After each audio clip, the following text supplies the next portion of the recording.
21 सितंबर रविवार को सूर्य ग्रहण पड़ने जा रहा है। सूर्य ग्रहण का क्या प्रभाव होगा?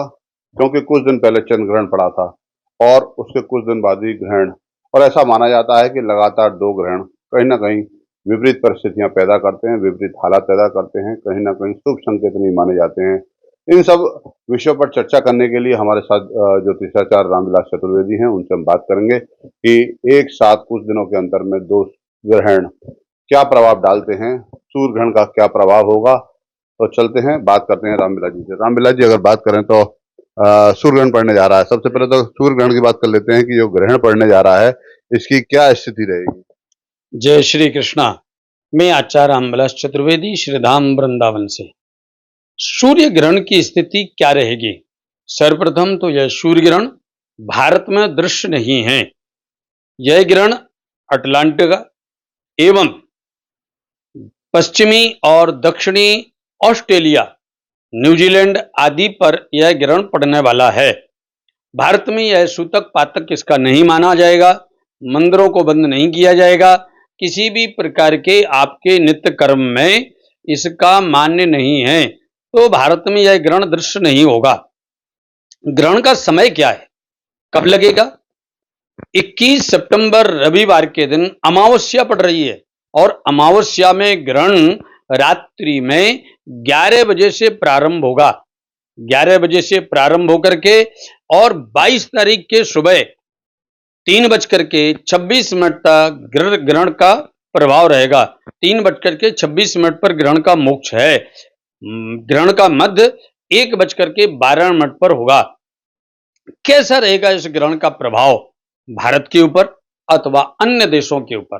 सर्वप्रथम तो मैं आपके चैनल के सभी दर्शकों से कहना चाहूंगा, यह वर्ष 2025 का अंतिम ग्रहण है और यह बड़ा प्रभावशाली ग्रहण है। सूर्य ग्रहण और चंद्र ग्रहण दोनों ही पितृपक्ष में पड़ रहे हैं। पितृपक्ष की पूर्णमासी के दिन चंद्र ग्रहण और पितृपक्ष की अमावस्या के दिन सूर्य ग्रहण, ये दोनों ग्रहण ही समाज के ऊपर, जनमानस के ऊपर अनेक प्रकार का प्रभाव डालने वाले हैं। यदि हम बात करें कि प्राकृतिक स्थिति कैसी रहेगी, ये 2 ग्रहणों का प्रभाव विशेष करके प्राकृतिक प्रकोप प्रदान करने वाला है।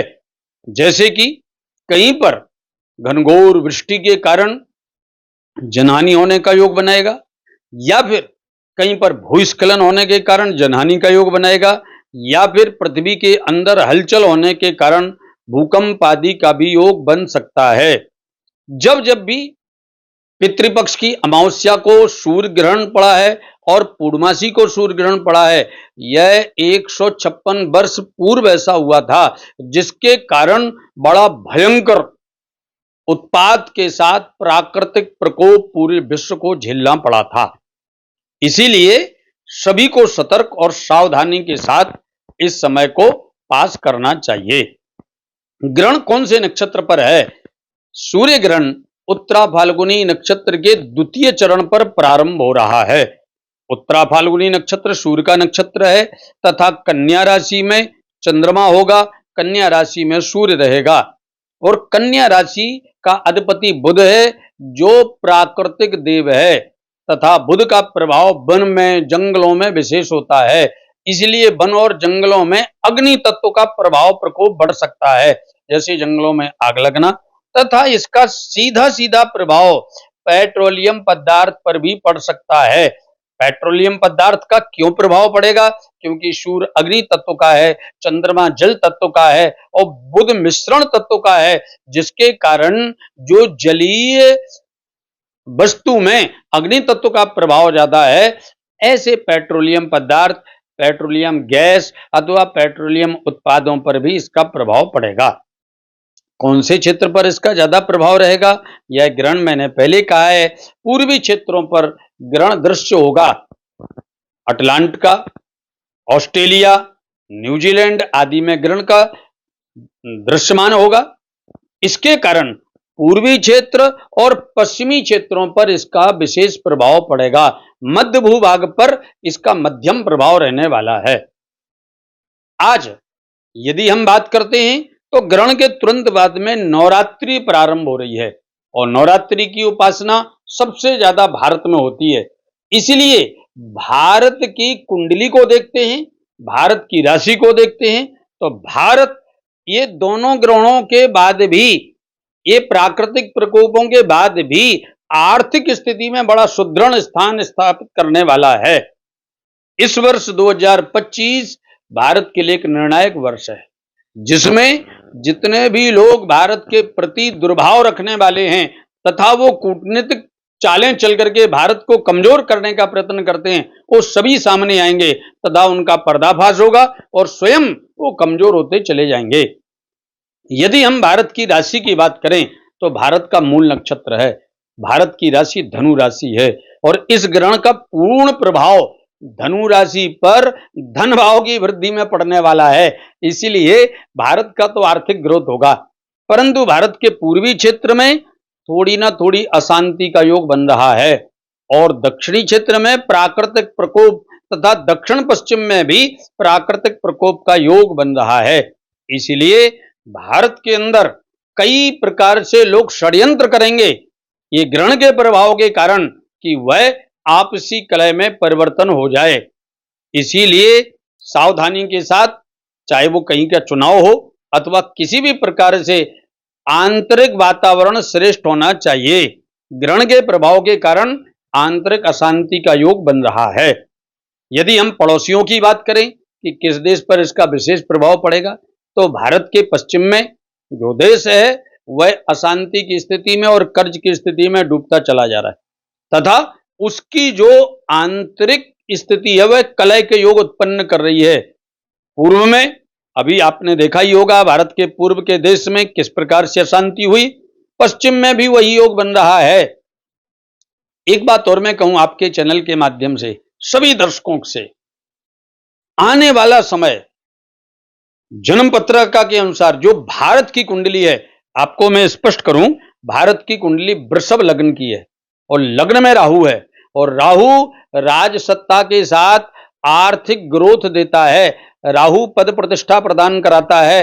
भारत को काल सर्प दोष है, जिसके कारण समय समय पर भारत में अपने ही अंदर के लोग अशांति पैदा करके भारत को कमजोर करने का प्रयत्न करते हैं।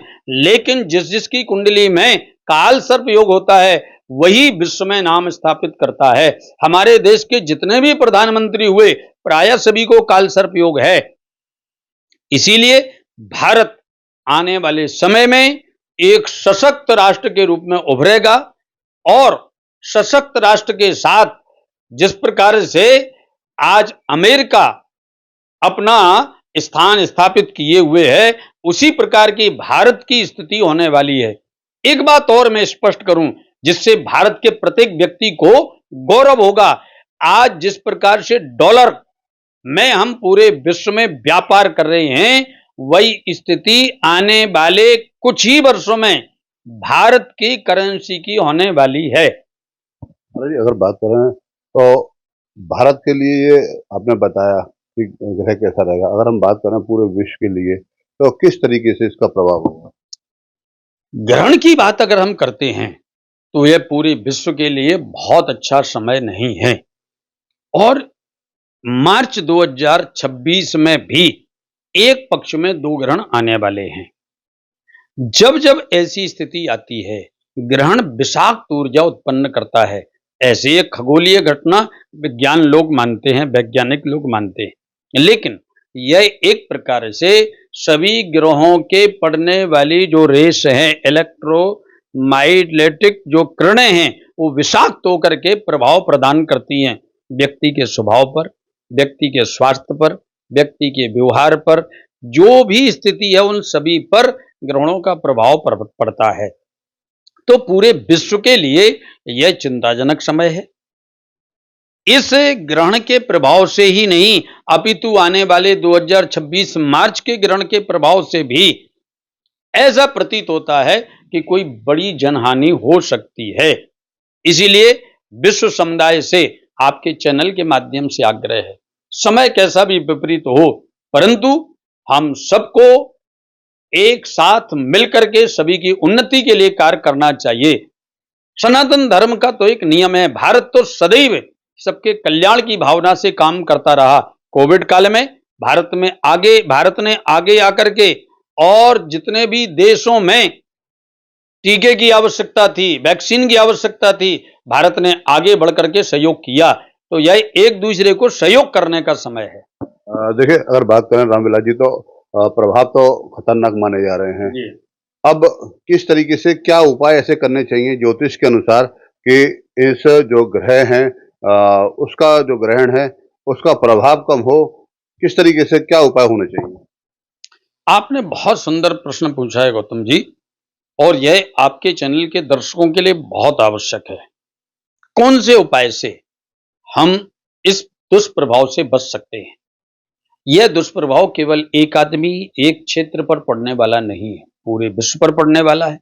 इसके लिए ऐसा उपाय होना चाहिए जिसका परिणाम पूरे विश्व के सामने आए। तो वह उपाय है, सभी के अंदर जो इस समय आवेश और आक्रोश उत्पन्न है, प्रतिस्पर्धा के कारण जो एक प्रकार के युद्ध की विभीषिका बनती चली जा रही है, उससे बैठ करके और शांति से वार्ता करके उस समय को टालने की आवश्यकता है। ये सबसे बड़ा उपाय है ज्योतिष का। और यदि आपने इसको कर लिया तो निश्चित ही आप एक बड़ी क्षति होने वाले से बच सकते हैं, होने वाली क्षति से बच सकते हैं। दूसरा, जो प्राकृतिक प्रकोप है, इसमें कभी भी प्राकृतिक प्रकोप का इंतजार नहीं करना चाहिए। अपने संसाधनों को सशक्त रखना चाहिए, तो आप हर परिस्थिति से लड़ सकते हैं। तो दूसरा उपाय है। तीसरा उपाय है, जो हमारा खाद्यान्न विषाक्त होता चला जा रहा है, जिस प्रकार से खाद्यान्न के कारण अनेक प्रकार के जीवांश ऐसे उत्पन्न हो रहे हैं जो व्यक्ति के शरीर को क्षीण कर रहे हैं, उन सभी के लिए सबको मिलकर के, पूरे एशिया ही नहीं अपितु पूरे विश्व को मिलकर के एक बहुत सुंदर चर्चा के माध्यम से खाद्यान्न को सुरक्षित करना चाहिए। खाद्यान्न के कारण आने वाले समय में अनेक प्रकार की बीमारियों के योग बन रहे हैं। रामविलास जी, अगर बात करें तो जिस तरीके से आपने बताया कि एक साथ दो ग्रहण है, उनका प्रभाव अच्छा नहीं होता है। आगे आने वाले समय में फिर एक बार जो है दो ग्रहण पड़ने जा रहे हैं। बात करें भारत की, तो भारत के लिए ये ग्रहण जो पड़ेंगे वो राजनीति में और उसकी जो स्थिति है, क्या हलचल पैदा करेंगे? बहुत सुंदर प्रश्न है, और वस्तुतः ये बहुत आवश्यक है कि हमारे भारत की स्थिति क्या रहेगी। भारत की जो जन्मपत्रिका है, मैंने पहले कहा, वृषभ लगन की कुंडली है, और वृषभ लगन की कुंडली में लग्न में राहु है। तो जो वर्तमान में राहु इस समय कुंभ राशि में चल रहा है, गोचर में ग्रहण पड़ रहा है कन्या राशि में, और कन्या राशि भारत की जन्मपत्रिका में पंचम भाव में। इस समय भारत कूटनीतिक स्तर पर बहुत सशक्त है, और ये ग्रहों का प्रभाव भी, जो ग्रहण पड़ रहे हैं, इनका प्रभाव भी भारत को कूटनीतिक सफलता प्रदान कराने वाला है। जो लोग टैरिफ के माध्यम से अथवा अनेकानेक प्रकार की धमकी देकर के भारत को दबाने का काम कर रहे थे, वह आप उसको झुकते हुए दिखाई देंगे। एक बात और मैं कहूं, कोविड काल की हमने 2012 में हैदराबाद में भविष्यवाणी की थी, जो बड़ी सटीक हुई। एक भविष्यवाणी और मैं आपके माध्यम से करना चाहता हूं कि 2033 से लेकर और 2040 तक का जो समय है, वो केवल और केवल भारत का समय है। इसीलिए भारत बहुत सशक्त और बड़े अच्छे तरीके से ग्रोथ करने वाला है। लेकिन एक बात और मैं कहूं, जो आपने कहा कि क्या राजनीतिक हलचल होगी, हाँ, ये ग्रहण भारत में भी अनेक प्रकार की चिंगारी फैलने का योग बना रहा है। इसीलिए हमारे राजनेताओं को चाहिए, सत्ताधीशों को चाहिए कि किसी के झूठ के प्रचार प्रसार में ना फंसें, और देश पहले है। हम सभी का परम कर्तव्य है राष्ट्र की उन्नति के लिए कार्य करना, राष्ट्र में कार्य करना। तो यह ग्रहण उथल पुथल देगा, लेकिन भारत का कुछ बिगड़ने वाला नहीं है। जय श्री कृष्ण। तो आपसे हमारे साथ रामविलास चतुर्वेदी ज्योतिषाचार्य, जिनका कहना है कि सूर्य ग्रहण जो पड़ने वाला है उसका भारत पर भले ही इसका असर देखने को न मिले, लेकिन अगर हम एक दृष्टि से बात करें तो यह भारत के लिए अत्यंत लाभदायक रहेगा, पर राजनीतिक दृष्टि से कहीं ना कहीं चिंताजनक है। नितिन गौतम, न्यूज 18 मथुरा।